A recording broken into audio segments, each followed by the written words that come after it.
Bom dia, meus irmãos e meus amigos. Que a graça e a paz do nosso Senhor e Salvador Jesus Cristo seja com todos. Dando continuidade aos nossos estudos do Apocalipse, hoje vamos estar estudando o capítulo 22. O tema do nosso estudo hoje é a revelação final. O que foi que o apóstolo João recebeu do Senhor Jesus para nos transmitir, e vamos procurar entendê-lo à luz das próprias Sagradas Escrituras. Quais são os objetivos do estudo de hoje? É conhecer a visão de João, do apóstolo João, e sobre a revelação final. Em segundo lugar, é compreender que todas as promessas da revelação serão cumpridas. E a terceira, que é a mais importante, é a celebração da vinda do nosso Senhor e Salvador Jesus Cristo. O nosso texto bíblico de hoje está no capítulo 22, de 1 a 21, nos versículos 1 a 21. E o versículo 5, que é o nosso texto áureo, diz assim: Então já não haverá noite, nem precisam ele da luz da candeia, nem da luz do sol, porque o Senhor Deus brilhará sobre eles, e reinarão pelos séculos dos séculos. Isso nós vamos estar estudando hoje.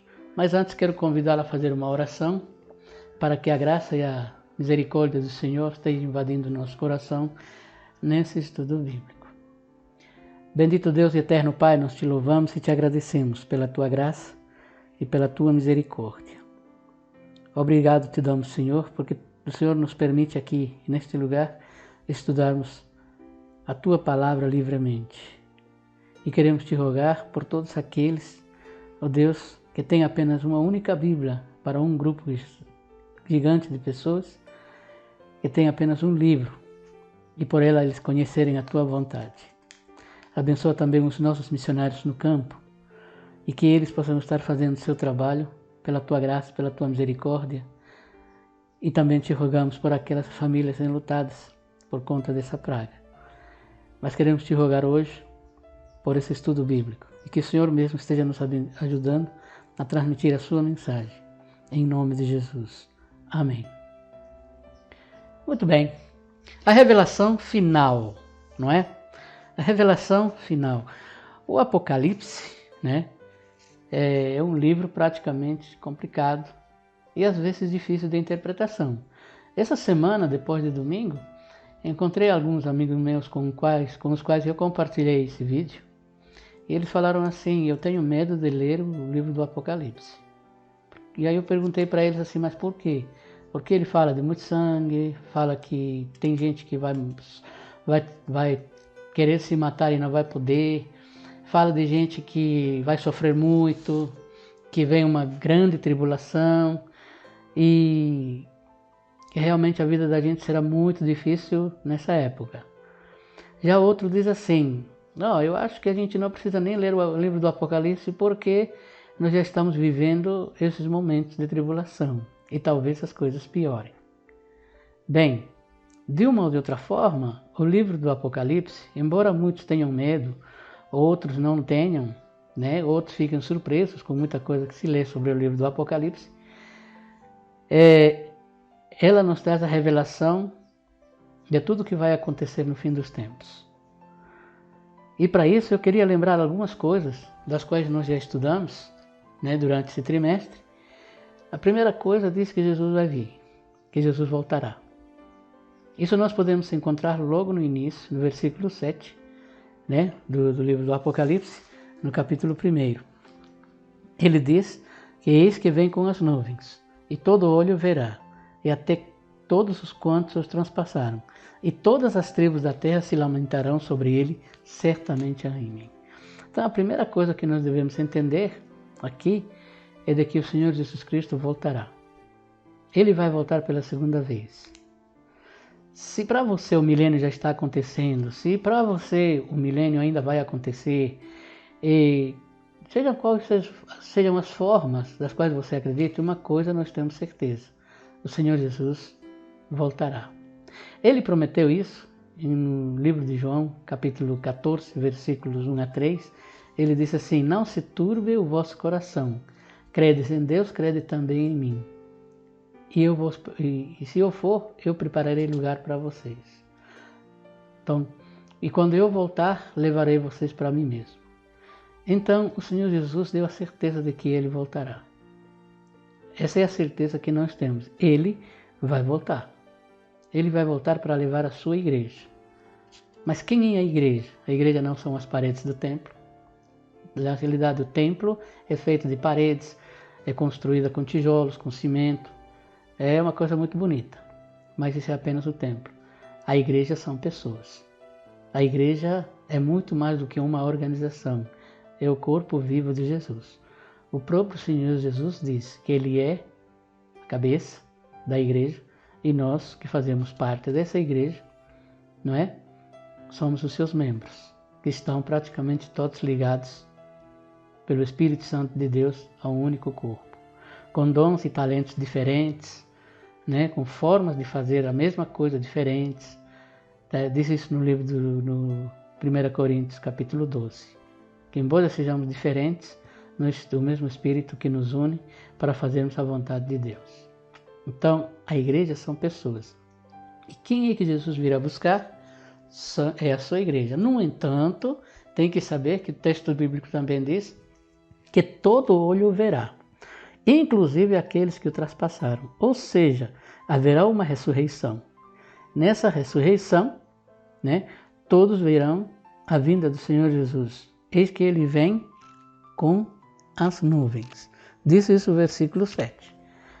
Se vai ficar nas nuvens, se é um texto figurativo, tudo isso, a gente não imagina qual seja a interpretação sua ou de outros teólogos. No entanto, a Bíblia diz que Ele vai voltar. E a grande pergunta é: você vai ser levado por Ele? Né? Então, essa é a primeira coisa, não é? Então, podemos dizer também, de acordo com o estudo que nós temos aqui, ela é bem interessante, é de que o livro do Apocalipse, a revelação dada a João por intermédio do Espírito Santo, nessa visão que ele teve, é digna de confiança. O versículo 6 do capítulo 22, ela diz assim: disse-me ainda, estas palavras são fiéis e verdadeiras.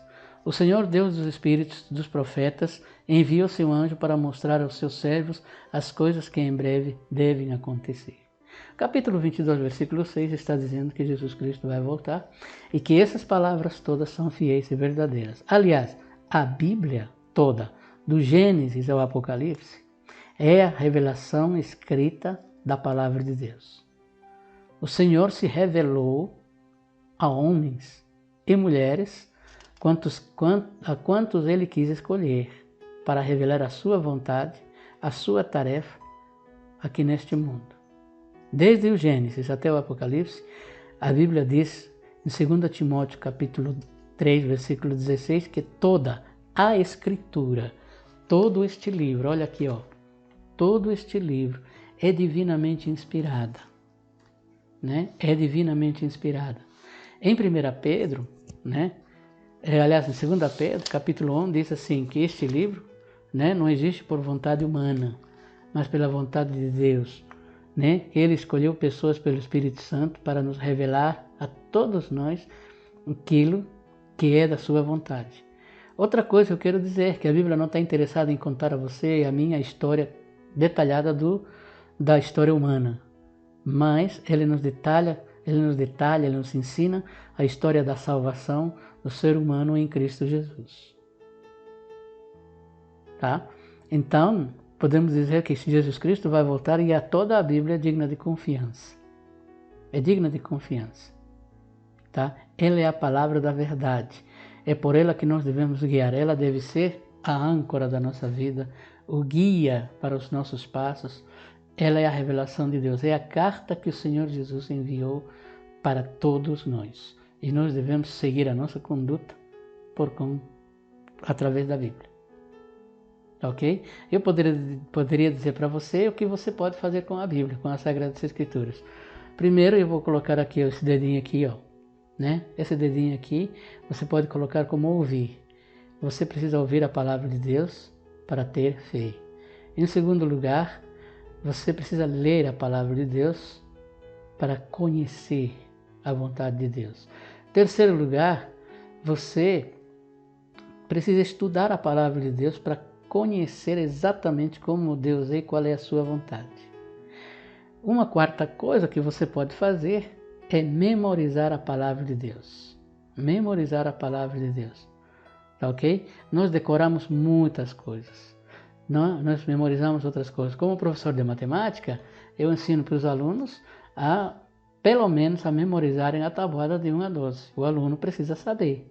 Então, assim como nós sabemos muitas coisas, nós podemos saber, então, a quarta coisa é memorizar a palavra de Deus. Uma outra coisa que nós precisamos fazer, aqui, esse dedo aqui, vai dizer meditar. Meditar na palavra de Deus. Meditar para realmente... meditar significa refletir nela o tempo todo. Tanto o Salmo 1 vai dizer assim: o homem de Deus, a mulher de Deus, ele medita na sua palavra de dia e de noite. Então vamos ver. A primeira coisa é ouvir a palavra de Deus. Em segundo lugar, é ler a palavra de Deus. Em terceiro lugar, é estudar a palavra de Deus. Em quarto lugar, memorizar a palavra de Deus. E em quinto lugar, é necessário meditar na palavra de Deus. Agora veja só aqui na palma da minha mão, ela juntou todos os dedos, não é? Aliás, os dedos estão juntos à palma da mão. A gente pode falar assim, como nossas mãos nos pegamos as coisas, nós escrevemos, nós trabalhamos, fazemos exercício, é essencial para a nossa vida a nossa mão. Então a palma da mão, poderemos colocá-la assim: eu preciso praticar a palavra de Deus. Preciso moldar a minha conduta pela palavra de Deus. Em Mateus capítulo 7, nos últimos versículos, no versículo 24 ao versículo 27, o Senhor Jesus disse, né, que aquele que ouve estas minhas palavras, e as pratica, as coloca em prática, será comparado a um homem prudente que edifica sua casa sobre a rocha. Que quando vem o vento, quando vem os ventos, quando vem a chuva e quando os rios correm, aquela casa não cai porque está firmada na rocha. E onde nós aprendemos isso? Quando nós colocamos em prática aquilo que a Bíblia nos ensina. E uma outra coisa, no versículo 25, 26 diz assim, né? Todo aquele que ouve estas minhas palavras e não as coloca em prática, eu vou compará-lo a um homem imprudente, insensato, que edificou a sua casa sobre a areia. E você sabe a consequência de uma casa construída sobre a areia. Ela realmente vai cair na primeira tempestade que tiver. Na vida nós passamos por muitas tempestades. E diante dessas tempestades, a casa que fica praticamente em pé é aquele que edificou sua vida sobre a rocha. Então, a Bíblia, né, a revelação, né, o Apocalipse, não apenas ela, mas o livro todo, é digna da nossa confiança. Uma outra coisa que a gente vai estudar aqui, que a gente pode ver, que é o significado de breve. Porque no versículo 6 diz assim, né? Eu vou ler de novo aqui para você, e diz assim: e já não haverá noite, aliás, o versículo 6, disse-me ainda, estas palavras são fiéis e verdadeiras. O Senhor, Deus dos Espíritos, dos profetas, enviou-me o seu anjo para mostrar aos seus servos as coisas que em breve devem acontecer. O que é esse breve? Na semana passada, nós citamos um versículo que está no livro de 1 e de 2 Pedro, que é 1000 anos para o Senhor é como se fosse um dia, e um dia como se fossem 1000 anos. Então, a brevidade, nós estamos não no tempo cronológico, mas no tempo cronos, não no tempo cronos, mas no tempo Kyrios. Cronos significa cronologicamente. Né? Ou seja, nós fazemos os tempos e as épocas adequadamente numa sequência, né? 1, 2, 3, 4, nós fazemos assim.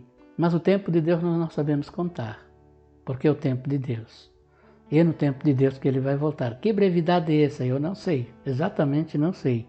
Mas, né, podemos dizer aqui, ele vai ser vindo em breve, né? Cristo virá sobre qualquer manifestação notável e ilustre de sua providência. E todos estes são apenas passos, para quê? Para preparar o caminho para a sua última vinda ao julgamento. Agora, o mais interessante, bem-aventurado, aquele, né? E feliz é aquele que guarda sem aumentar ou diminuir as palavras desta profecia. Feliz é um homem que guarda as palavras desta profecia, não apenas desta profecia, mas a gente poderia dizer, não do Apocalipse, mas do livro inteiro. Nós precisamos guardar este livro no nosso coração, esse livro na nossa mente. O Salmo 119, versículo 11, o salmista nos recomenda, pelo Espírito Santo, da seguinte forma: escondi a tua palavra no meu coração para não pecar contra ti. No versículo 9 ainda ele faz uma pergunta, no Salmo 119. De que maneira o jovem poderá purificar o seu caminho? E ele mesmo responde, observando a tua palavra. E na vinda de Jesus, ele vai olhar essas coisas, não é? Então, o que nós temos, a nossa esperança, é no Senhor Jesus. Então, a primeira coisa, então nós temos o livro, é livro de confiança. Ele vai voltar, eu não sei quando. Vai ser de manhã, de tarde, de noite. 1 Tessalonicenses, 2 Tessalonicenses, eles nos falam da segunda vinda do Senhor Jesus. E o apóstolo Paulo diz, será como o ladrão da noite. O ladrão não avisa que hora ele vem, quando ele vem e como ele vem. Ele não diz isso. Ele simplesmente pega todo mundo de surpresa. Portanto, nós precisamos confiar neste livro, precisamos confiar na palavra de Deus e fazer dele a nossa regra de fé e conduta. Ela deve pairar as nossas mentes para que possamos ter atitudes de acordo com a vida do Senhor Jesus. Muito bem. Quais as recomendações, então, enquanto aguardamos isso? Não é? Então, falando do livro do Apocalipse, no versículo 6, diz claramente que o Apocalipse, a revelação, tem um caráter divino. Ou seja, é Deus quem é o autor deste livro. Já disse, não apenas desse livro, da Bíblia inteira. E apenas João teve que receber para passar a nós. Ele foi revelado pelo Espírito Santo, e nós devemos apenas acatar a todas essas promessas e também a todas essas tragédias que irão de acontecer àqueles que não creem e que não entregaram as suas vidas ao Senhor Jesus.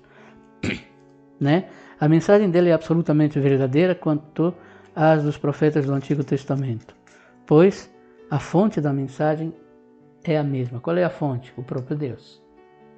Em segundo lugar, o tempo está próximo. É certo que Jesus virá com um triunfo.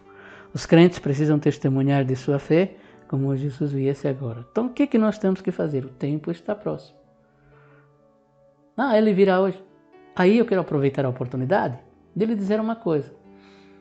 Algumas coisas poderão acontecer sem você pedir, sem você esperar. Primeiro, você poderá morrer a qualquer momento. É a determinação de Deus. A Bíblia diz, em Hebreus capítulo 29, versículo 29, do capítulo 10, diz assim, aos homens está ordenado morrerem uma vez. Depois disso, o juízo. Ou seja, nós a qualquer momento poderemos morrer. Em segundo lugar, Jesus poderá vir a qualquer momento para arrebatar sua igreja, para levar sua igreja, como você queira pensar. Ele vai voltar a qualquer momento. E nós não sabemos nem o dia, nem a hora, o momento, nada disso. Mas o que fazer enquanto nós estamos aqui? Nós precisamos obedecer a um mandamento que muitas vezes, como igreja, nós já deixamos de fazer há muito tempo. Sabe qual é? Testemunhar do Senhor Jesus enquanto Ele não volta. Aliás, alguns pregadores, como Billy Graham e outros, daquela época, eles diziam o seguinte: se nós queremos acelerar a vinda do Senhor Jesus para buscar a sua igreja, devemos pregar o Evangelho a toda criatura. Porque em Lucas nos diz isso. Aliás, um dia desses eu escutei uma pessoa falando assim: eu fui batizado com o Espírito Santo e falo línguas. Aí eu perguntei para ela assim: quando você recebeu o Espírito Santo, você sabe para que é? Aí ele falou assim: eu sei. Aí ele falou para mim: eu sei. Aí eu perguntei: o que você sabe? E quando eu recebi o Espírito Santo na minha vida é para falar línguas, para cantar, para louvar, para essas coisas. Mas a Bíblia não diz isso. No livro de Atos dos Apóstolos, capítulo 1, versículo 8, diz assim: mas recebereis poder ao descer sobre vós o Espírito Santo. Para que isso? Para testemunhar do Senhor Jesus na Judéia, na Samaria e até os confins da terra. Ou seja, enquanto Jesus não volta, o que nós temos que fazer é testemunhar de Jesus a toda criatura. Falar dele como a única esperança. Dizer para eles assim, Jesus ama você. Dizer para as pessoas assim, Jesus Cristo é a única esperança para a sua vida. Nós não estamos aqui para fazer política. Nós não estamos aqui para promover qualquer coisa, mas nós estamos aqui para promover o Senhor Jesus. Afinal de contas, em 2 Coríntios capítulo 5, versículo 18, o apóstolo Paulo, inspirado pelo Espírito Santo, diz que nós somos embaixadores do Senhor aqui na terra. E um embaixador trata dos interesses do seu país. Por exemplo, um embaixador brasileiro em um outro país vai tratar de todos os interesses brasileiros naquele país. Um embaixador americano no Brasil, ele vai tratar dos interesses americanos, norte-americanos, aqui no Brasil. Nós somos cidadãos dos céus. Nós ainda não fomos, mas estamos aqui e temos que tratar dos assuntos do reino enquanto estivermos aqui. E enquanto estivermos aqui, devemos testemunhar do Senhor Jesus a toda criatura. O tempo está próximo. Para finalizar esta parte, eu gostaria de dizer que quando Jesus começou a evangelizar, quando começou a falar de Jesus, dele mesmo, da salvação, em Marcos capítulo 1, versículo 15, ele diz assim, o tempo está cumprido. Em outras palavras, o tempo está próximo. E aí ele diz assim, arrependei-vos e crede no Evangelho. Aí depois ele vai chamar Pedro, Tiago, João, André, os primeiros discípulos. Depois a história você conhece. E dessa forma o Evangelho chegou até nós e nós devemos fazer chegar a outras pessoas. Já falamos então de que a revelação é de caráter divino, a revelação do livro do Apocalipse, que enquanto nós estamos aqui devemos testemunhar e também que a vinda de Jesus será repentina. Agora vamos lá. O que eu ainda tenho que fazer? Eu preciso crer em todas as promessas do Senhor Jesus. Em todas elas. O versículo 12, eu quero ler de novo para você. Aqui na minha Bíblia, diz assim. Eis que venho sem demora, e comigo está o galardão que tenho para retribuir a cada um segundo as suas obras. Eu sou o Alfa, o Ômega, o primeiro, o último, o princípio e o fim.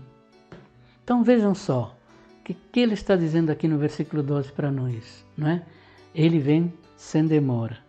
Você acredita que o Senhor Jesus vai voltar? Ele vai voltar sim.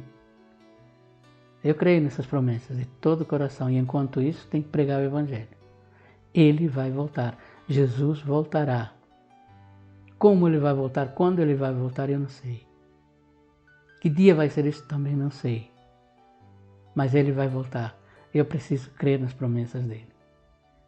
Vejam só, na Galeria dos Heróis da Fé, eu não sei se você já leu, e eu vou abrir um parênteses aqui, no livro de Hebreus, no capítulo 11, veja que o texto nos retrata.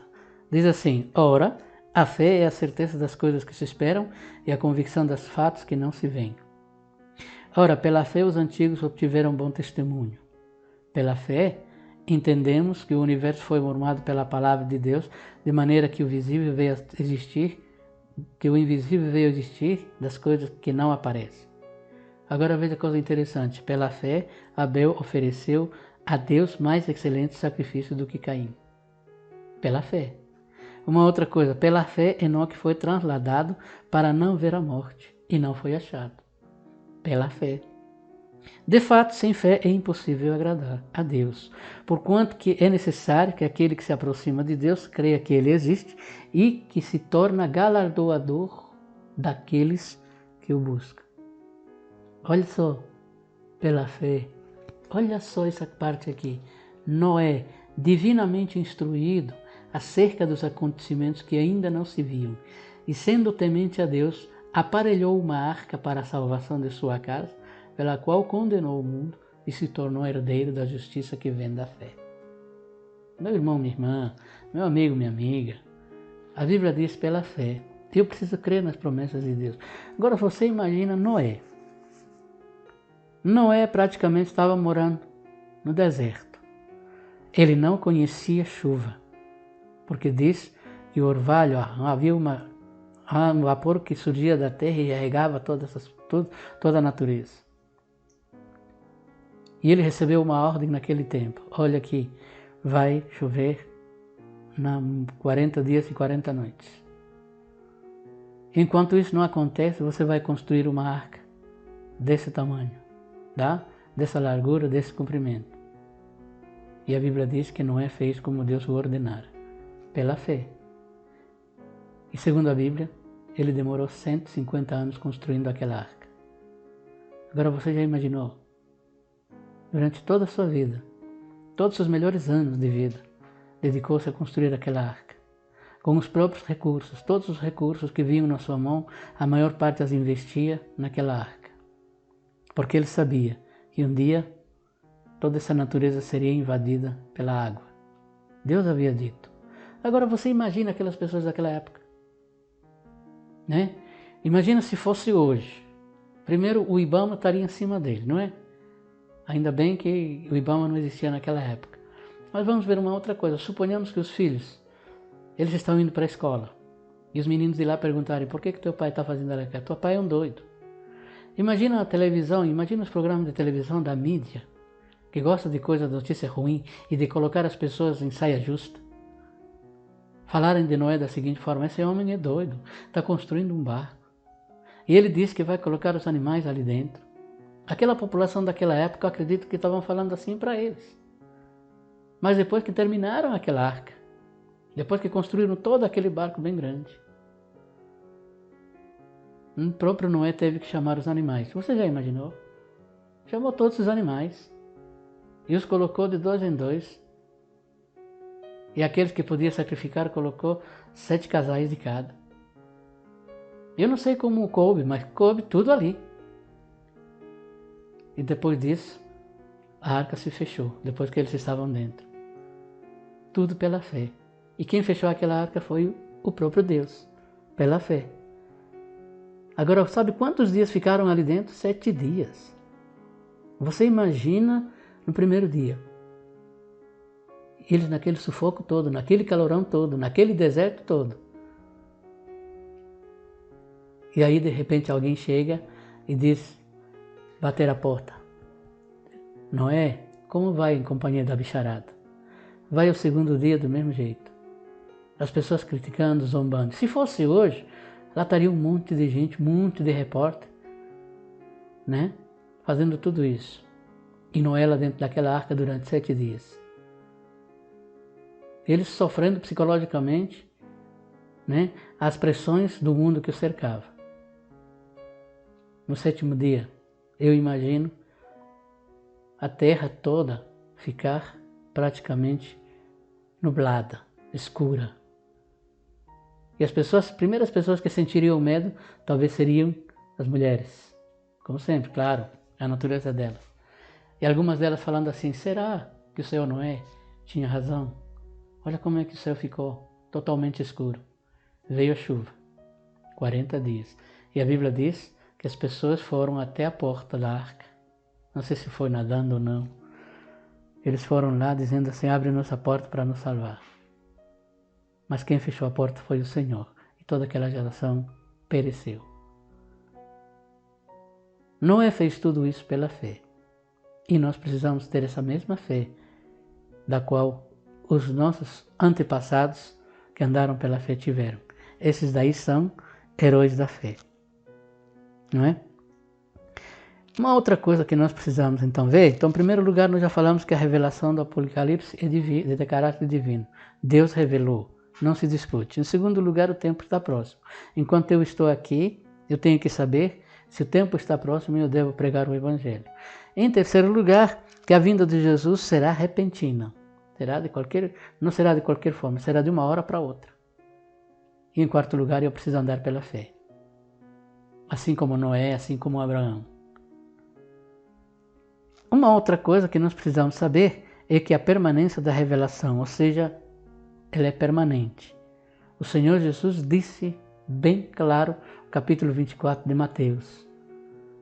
Tudo vai passar, mas as minhas palavras não vão passar. E no Apocalipse, no capítulo 18 e 19, no versículo 18 e 19, nós temos o seguinte relato. Todo aquele que ouve essas palavras, as palavras da profecia deste livro, testifico. Se alguém lhes fizer qualquer acréscimo, Deus lhes acrescentará os flagelos escritos neste livro. Se alguém tirar qualquer coisa das palavras deste livro, Deus tirará a sua parte da árvore da vida, da cidade santa e das coisas que se acham escritas neste livro. Ou seja, no versículos 18 e 19, ele nos diz claramente, tá? Uns dirão que ela não se refere à Bíblia toda, mas eu diria que sim. Toda a palavra de Deus, se foi revelada pelo Espírito Santo, ela vale para mim e para você. Por ela eu devo permear a minha conduta. Ela deve ser a minha regra de fé e conduta, não é? Agora vejam só, eu tenho que acrescentar alguma coisa? Não. Porque se eu acrescentar alguma coisa, a Bíblia fala de flagelos. A Bíblia fala de tempestades. A Bíblia fala de pragas. E diz que vai acrescentar mais pragas. Mas se alguém retirar, se alguém omitir o que a Bíblia diz, mas também lhe será tirado a sua porção da árvore da vida. Em outras palavras, eu gostaria de dizer aqui que eu não posso usar a Bíblia por conveniência. Quando estávamos finalizando este ano, tenho uma aluna, ela chegou e perguntou para mim da seguinte forma: professor, você acredita veemente nas promessas de Deus? Eu falei que sim, veementemente, eu acredito. Ela falou, tudo bem, e o senhor acha que tudo que está escrito na Bíblia vai se cumprir? Eu falei, creio que sim, tudo. Então tá bom. Aí ela disse assim, como o senhor acha que eu devo viver então? Porque eu vivo assim, assim, assim, eu faço isso, faço aquilo, mas eu leio a Bíblia todos os dias, eu oro todos os dias, e de vez em quando vou para a igreja. Será que Deus vai me condenar? Aí eu falei para ela assim, se você tiver uns 5 minutos, a gente vai conversar. Você quer? Ela falou assim, depois da aula, tudo bem. Lá na hora do intervalo, aí eu sentei mais com umas 2 pessoas ali, e a gente começou a conversar, e eu fiz uma pergunta. Qual é a pergunta mais certa? Qual é a vontade de Deus para a minha vida, ou qual é a vontade de Deus? Aliás, eu quero perguntar isso para você. Qual é a pergunta mais correta? Qual a vontade de Deus? Ou a segunda pergunta, qual é a vontade de Deus para a minha vida? A primeira é a pergunta mais certa que eu preciso fazer. Qual é a vontade de Deus? A segunda pergunta, ela está dizendo sim, qual é a vontade de Deus para a minha vida? Quando você está dizendo isso, você está dizendo assim, é como se você estivesse dizendo assim, eu quero viver assim e eu quero moldar a Bíblia à minha vontade. Mas eu devo fazer a primeira pergunta que é melhor, que diz assim, qual a vontade de Deus? E eu devo moldar a minha vida de acordo com essa vontade. Por isso que a Bíblia fala em arrependimento. E arrependimento nada mais é que mudança de atitude, mudança de pensamento, mudança de atitude, mudança de rota. É isso. Certa vez o pastor Billy Graham contou a seguinte ilustração para isso. Diz que todos os domingos de manhã, havia um senhor com sua charrete, levava toda a família para a igreja, mas ele encostava sua charrete em frente de um bar, que era perto da igreja. Enquanto a família estava no culto, ele estava no bar bebendo seu uísque. E eles eram assim todos os domingos. Mas através do testemunho da esposa, dos filhos, de tudo isso, aquele homem um dia acabou se convertendo. Aí num determinado dia, num determinado domingo de manhã, quando ele chegou na cidade, ele levou a sua família e deixou amarrado o seu cavalo com sua charrete bem na porta da igreja. E aí o dono do bar saiu dali e foi perguntar para ele, fulano, por que você não deixou tua carroça ali do outro lado? Aí ele disse, porque até domingo passado eu era um homem, que estava realmente viciado no uísque que você me vendia. Hoje, já tem uma semana que eu aceitei a Jesus como Senhor e Salvador da minha vida, então não tem por que encostar com a minha charrete e no meu cavalo aí na porta do seu bar. Eu prefiro deixá-lo aqui, que aqui estou bem mais guardado. Isso é mudança. Isso é mudar de vida. Isso é mudar de pensamento. Isso é arrependimento. Por isso, quando eu acredito na vontade de Deus, quando a permanência da revelação de Deus é para mim, eu preciso mudar. Eu preciso mudar de endereço. O meu endereço agora no domingo é ir para o templo. Ir para um cantinho para dedicar à oração, à leitura da Bíblia, para tratar melhor as pessoas. Eu devo moldar a minha vida de acordo com a vontade de Deus. E essa vontade está revelada do Gênesis até o Apocalipse. O que devo fazer, como devo viver, como devo negociar, como devo fazer as coisas, como devo viver. Está na Bíblia. Eu não posso omitir, mas tampouco não posso acrescentar nada. Nada, nada, nada. Essa mensagem é para quem? Apocalipse capítulo 22, né? Não é o capítulo 22 apenas, mas todo ele é para a igreja. Para ela saber que Jesus virá. No versículo 20, diz assim: aquele que dá testemunho destas coisas diz, certamente venho sem demora. Amém. Vem, Senhor Jesus. Ou seja, o livro do Apocalipse, o Gênesis ou o Apocalipse, é como se Deus mandasse uma carta para o homem, para que esse homem faça parte da família de Deus chamada igreja. Porque quando ele vier buscar, virá buscar a sua igreja. E a igreja é a noiva de Cristo, é a noiva do Senhor Jesus. E para isso ela tem que estar pronta e preparada. Você já viu como é que se faz um casamento aqui no Brasil? Eu sou boliviano, tá? Mas eu conheço outros países e eu sei como se celebra o casamento. Por exemplo, aqui no Brasil, vou dar só um exemplo aqui. Aqui no Brasil a noiva se veste de branco, não é? É uma tradição, né, que foi herdada da rainha Isabel lá da Espanha. Né? Ela queria casar de branco e a igreja acabou acatando isso e agora as noivas têm que ser de branco. Mas existe um povo pomerano, a noiva veste de negro, de preto. A cor preta, aquele vestido bonito, que é branco, né, da cor branca. Nas mulheres aqui no Brasil, entre o povo pomerano, é de cor preta. O mesmo vestido, ou seja, o vestido é igual, mas a cor é diferente. Tá? Você quer ver o casamento na Bolívia? O casamento na Bolívia não necessariamente, não é branco, é qualquer cor. No entanto, o casamento lá dura 7 dias. A festa de casamento são 7 dias, especialmente nas tribos indígenas por onde eu passei. Já imaginou? Então, a questão do casamento é assim, mas a Bíblia diz que de Cristo tem uma noiva, e essa noiva é a igreja.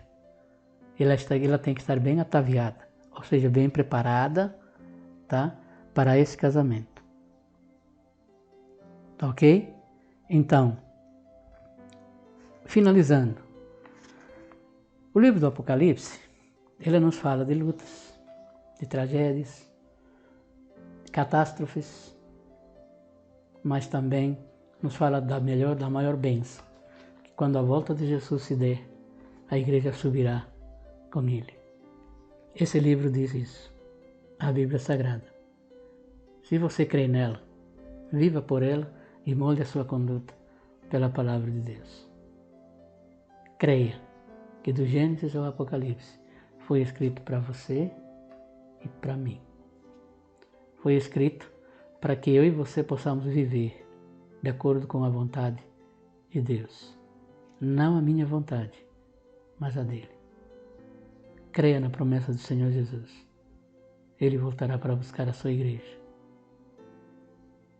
E se você aceitou a Jesus Cristo como Senhor e Salvador de sua vida, pode ter certeza que Ele buscará você para reinar com Ele para sempre. Que o Senhor te abençoe e te guarde e faça seu rosto resplandecer sobre a sua vida. Em nome de Jesus. Amém.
sobre as nuvens descerá, e as nações e os reis da terra com poder governará.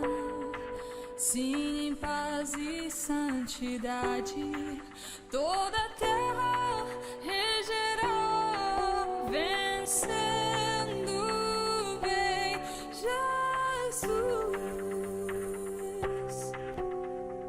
Glória, glória, aleluia. Glória, glória, aleluia. Glória, glória, aleluia.